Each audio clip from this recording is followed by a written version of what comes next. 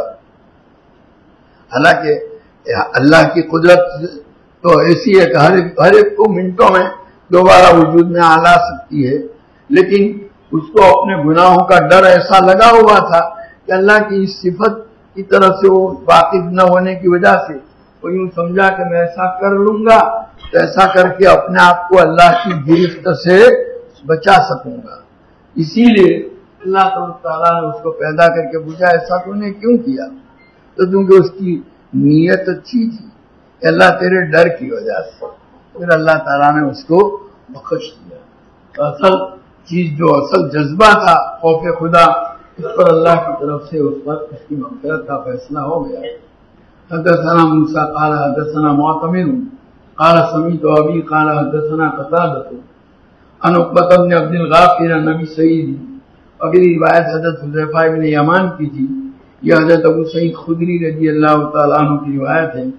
عن النبی صلی اللہ علیہ وسلم انه ذکر رجلا فی من کان سلف او قبلکم.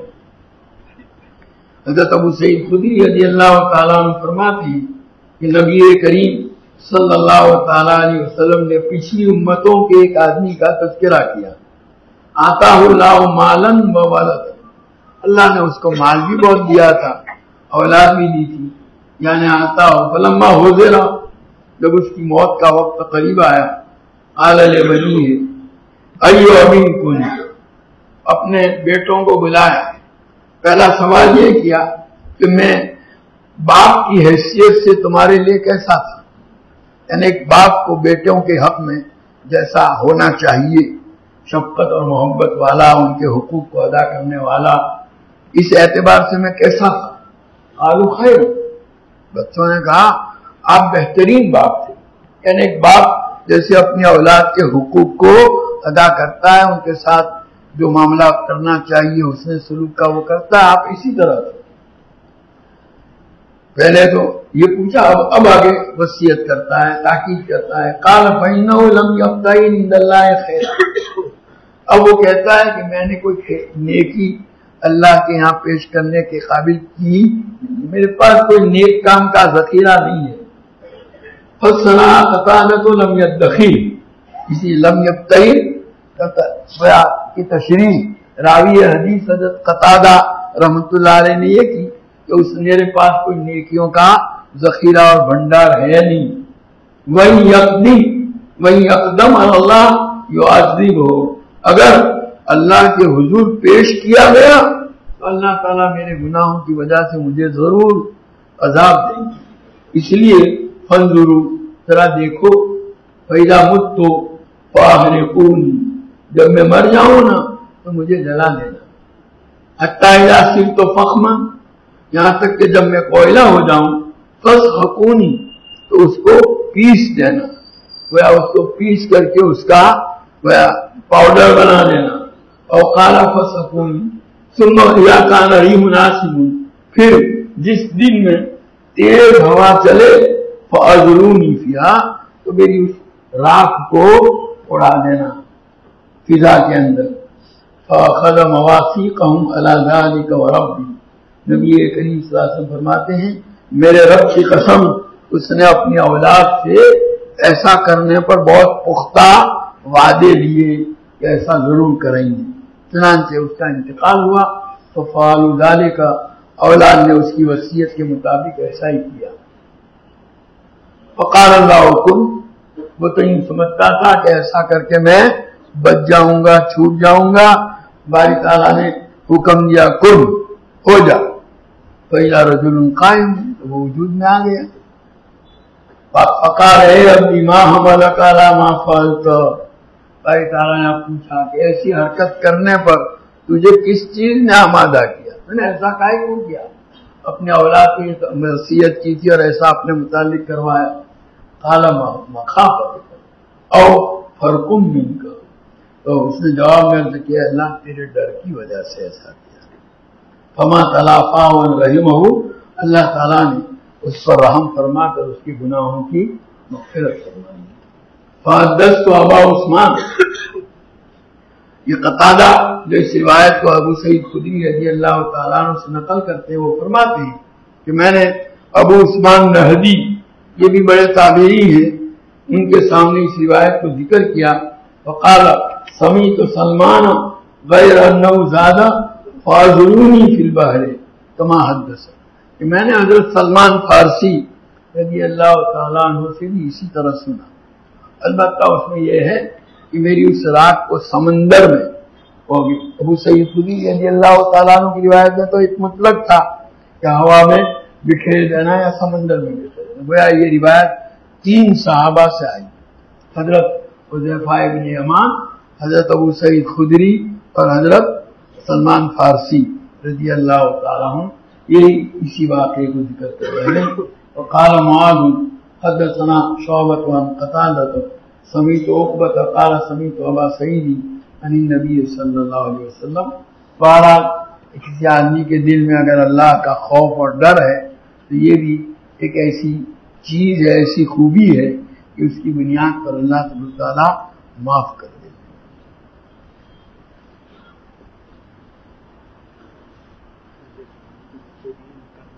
پہلے تکمیل حفظ کراؤ پھر نکاح۔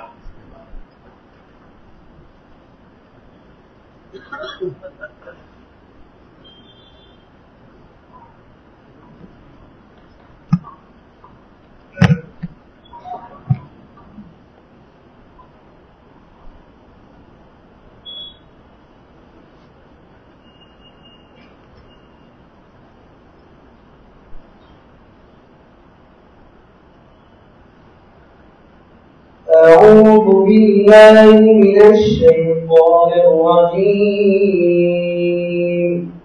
بسم الله الرحمن الرحيم، قل أعوذ برب الناس ملك الناس إله الناس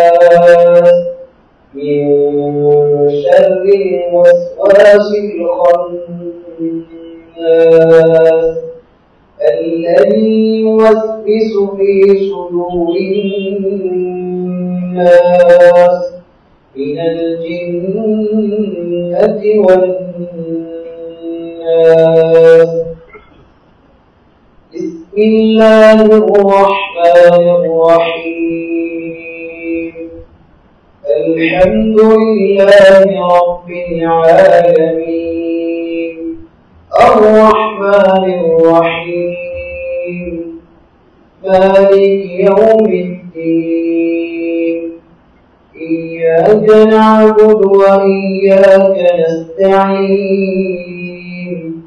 اهدنا الصراط المستقيم صراط الذين أنعمت عليهم غير المغضوب عليهم ولا الضالين.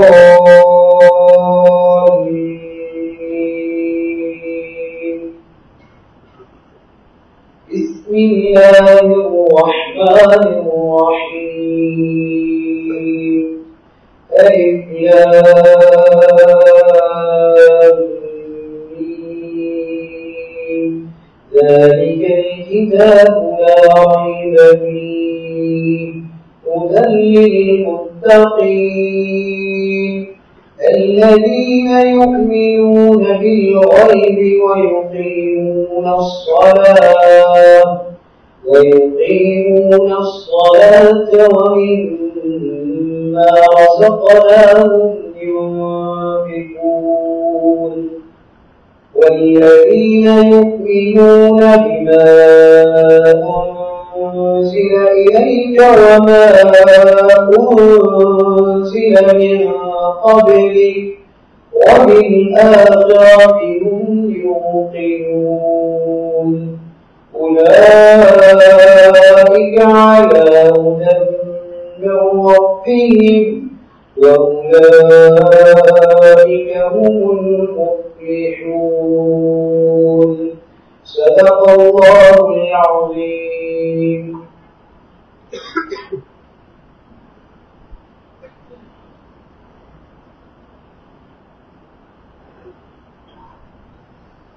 أعوذ بالله من الشيطان الرجيم.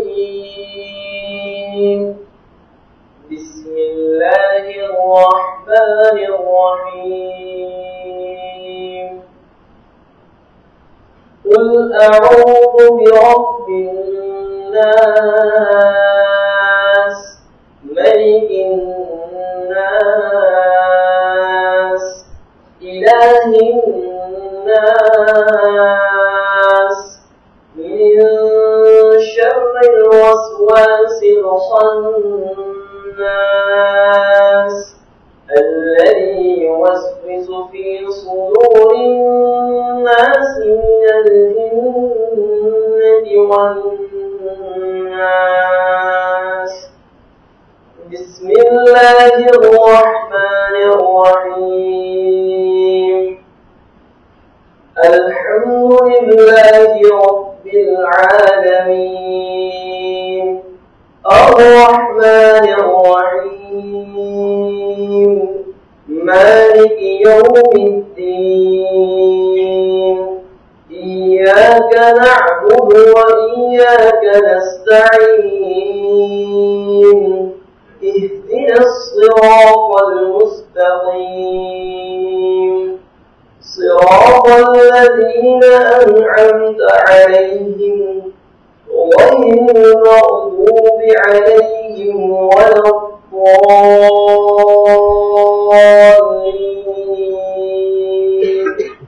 بسم الله الرحمن الرحيم.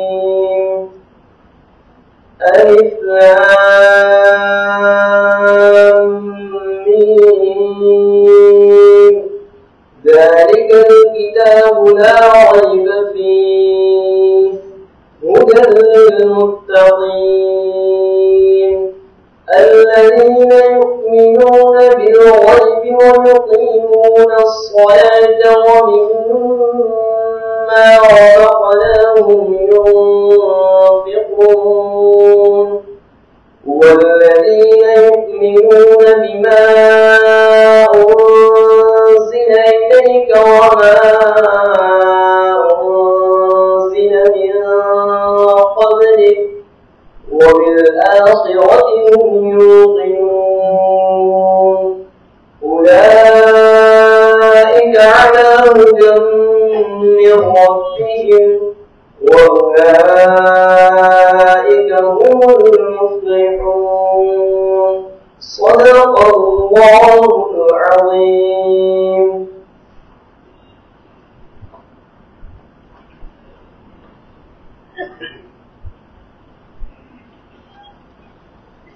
أعوذ بالله من الشيطان الرجيم.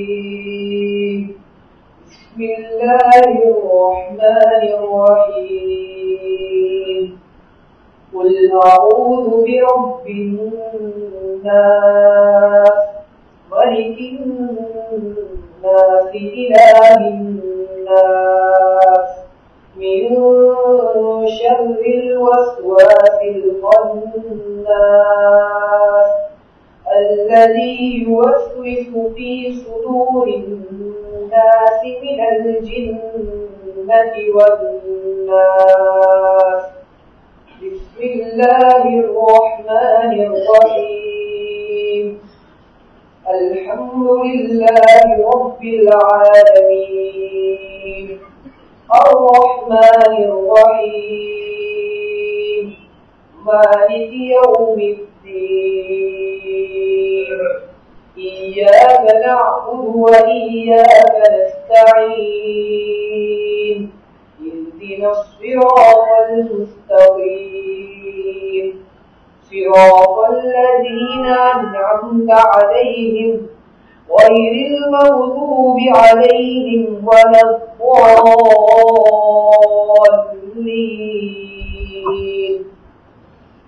بسم الله الرحمن الرحيم. ألف لام ميم ذلك الكتاب لا ريب فيه هدى للمتقين الذين يؤمنون بالغيب ويقيمون الصلاة ومما رزقناهم ينفقون والذين يؤمنون بما أنزل إليك وما أنزل من قبلك وبالآخرة هم يوقنون أولئك على هدى من ربهم وأولئك هم المفلحون صدق الله العظيم.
اسلم یہ اسما آپ کی بیٹی ان کو بتلا دیا ہے کہ محمد خالد سے نکال کر دیا.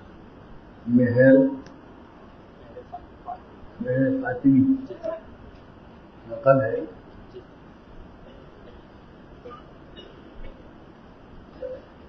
الحمدللہ الحمد لله نحمده ونستعينه ونستغفره ونؤمن به ونتوكل عليه ونعوذ بالله من شرور أنفسنا ومن سيئات أعمالنا من يهده الله فلا مضل له ومن يضلله فلا هادي له ونشهد أن لا إله إلا الله وحده لا شريك له ونشهد أن سيدنا ومولانا محمدا عبده ورسوله صلى الله تعالى عليه وعلى آله وأصحابه وبارك وسلم تسليما كثيرا كثيرا. أما بعد فأعوذ بالله من الشيطان الرجيم. بسم الله الرحمن الرحيم. يا أيها الناس اتقوا ربكم الذي خلقكم من نفس واحدة وخلق منها زوجها وبث منهما رجالا كثيرا ونساء واتقوا الله الذي تساءلون به والأرحام إن الله كان عليكم رقيبا. وقال تعالى يا أيها الذين آمنوا اتقوا الله حق تقاته ولا تموتن إلا وأنتم مسلمون. وقال تعالى يا أيها الذين آمنوا اتقوا الله وقولوا قولا سديدا يصلح لكم أعمالكم ويغفر لكم ذنوبكم ومن يطع الله ورسوله فقد فاز فوزا عظيما. وقال النبي صلى الله تعالى عليه وسلم يا معشر الشباب من استطاع منكم الباءة فليتزوج فإنه أغض للبصر وأحسن للفرج ومن لم يستطع فعليه بالصوم فإنه له وجاء. وقال النبي صلى الله تعالى عليه وسلم وتزوجوا النساء فمن رغب عن سنتي فليس مني او كما قال علیہ الصلوۃ والسلام. جناب اسلم احمد لیملیا آپ نے اپنی صاحبزادی اسما بنت اسلم بائی کی ذات کو اپنی ولایت و وکالت اور جناب اسعد اسلم لیملیا اور جناب انیس الحق احمد لیملیا کی شہادت اور حاضرین مجلس کی موجودگی میں بیعت مہر فاطمی نقد زوجہ اور بیوی بنا کر جناب محمد صادق ولد محمد اقبال ٹیلر کے عقد نکاح میں دیا. محمد صادق آپ نے اسما بنت اسلم بائی لیملیا کی ذات کو زوجہ اور بیوی بنا کر اپنے عقد نکاح میں قبول کیا. بارک اللہ فیکما وعلیکما وجمع بینکما. سبحانك اللهم وبحمدك وتبارك اسمك وتعالى جدك ولا إله غيرك اللهم صل وسلم وبارك على سيدنا ومولانا محمد وعلى آل سيدنا ومولانا محمد كما تحب وترضى بعدد ما تحب وترضى ربنا ظلمنا أنفسنا وإن لم تغفر لنا وترحمنا لنكونن من الخاسرين ربنا آتنا في الدنيا حسنة وفي الآخرة حسنة وقنا عذاب النار ربنا هب لنا من أزواجنا وذرياتنا قرة أعين واجعلنا للمتقين إماما اے اللہ تو ہمارے گناہوں کو معاف فرما، ہماری خطاؤں سے درگزر فرما، تیری مرضیات پر تو ہم کو زیادہ سے زیادہ چلا کر تیری نامرضیات سے ہماری پوری حفاظت فرما۔ نبی کریم صلی اللہ تعالی علیہ وسلم کے طریقوں اور سنتوں کو اپنی زندگی کے ہر شعبے میں جاری کرنے اور اپنانے کی اے اللہ تو ہمیں توفیق و سعادت عطا فرما۔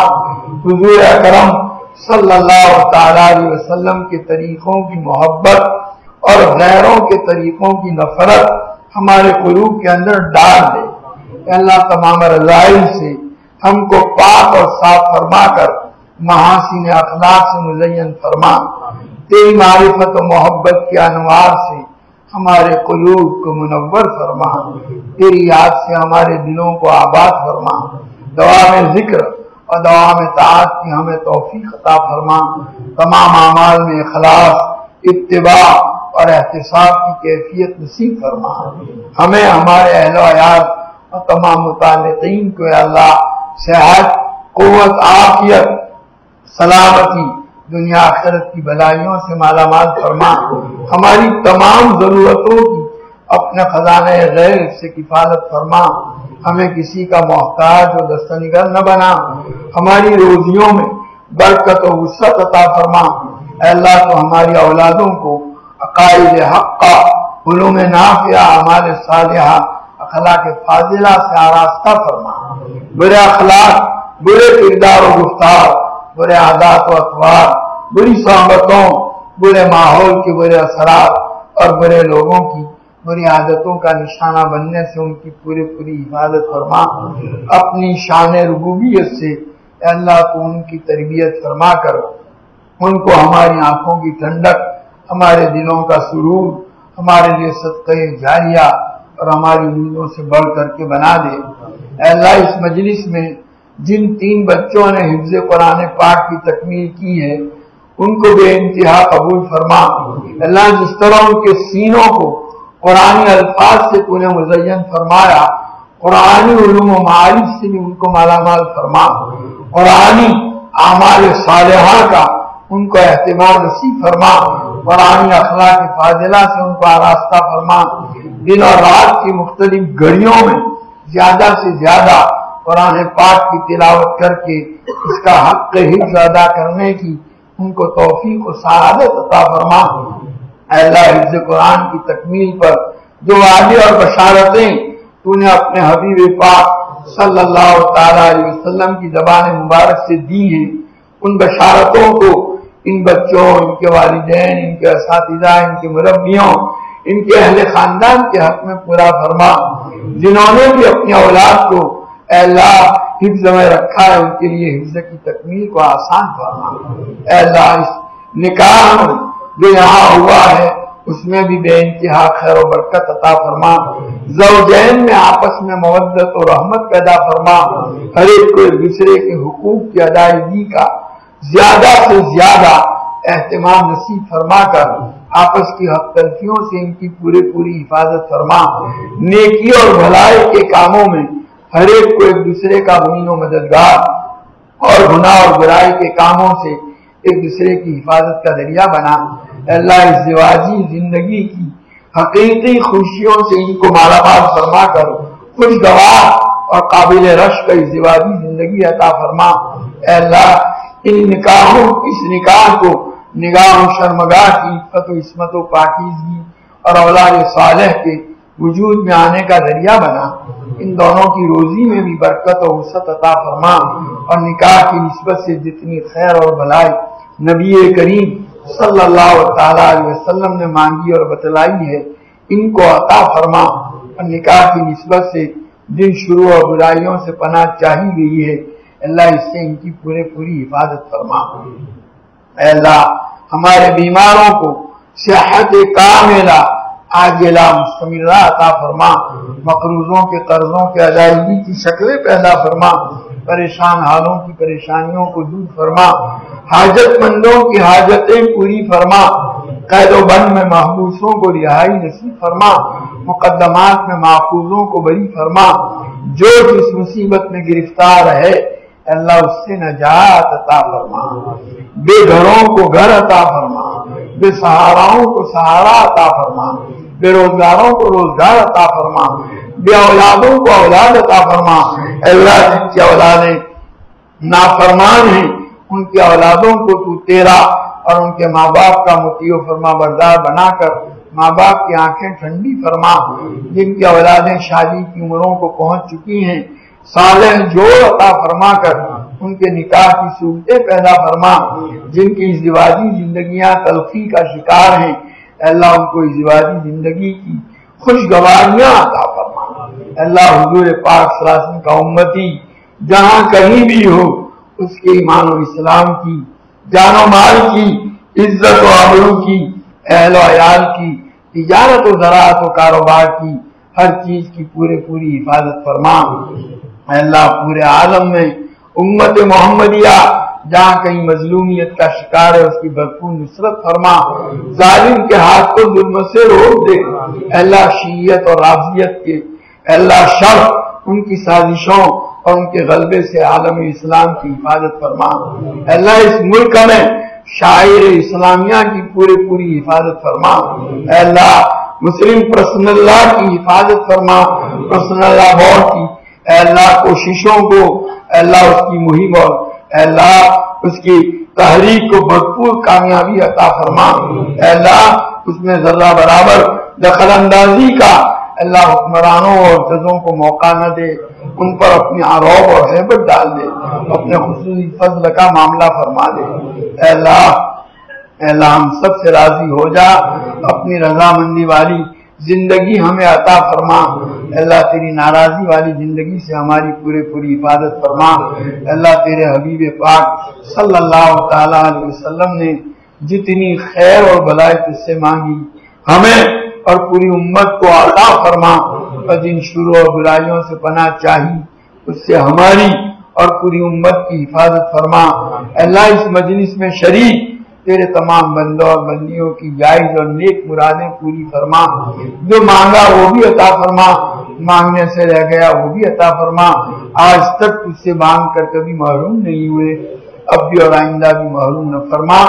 ربنا تقبل منا انك انت السميع العليم وتب علينا انك انت التواب الرحيم صلی اللہ تعالی علی خیر خلقہ سیدنا و مولانا محمد وآلہ وصحبہ اجمعین برحمتک یا رحمت۔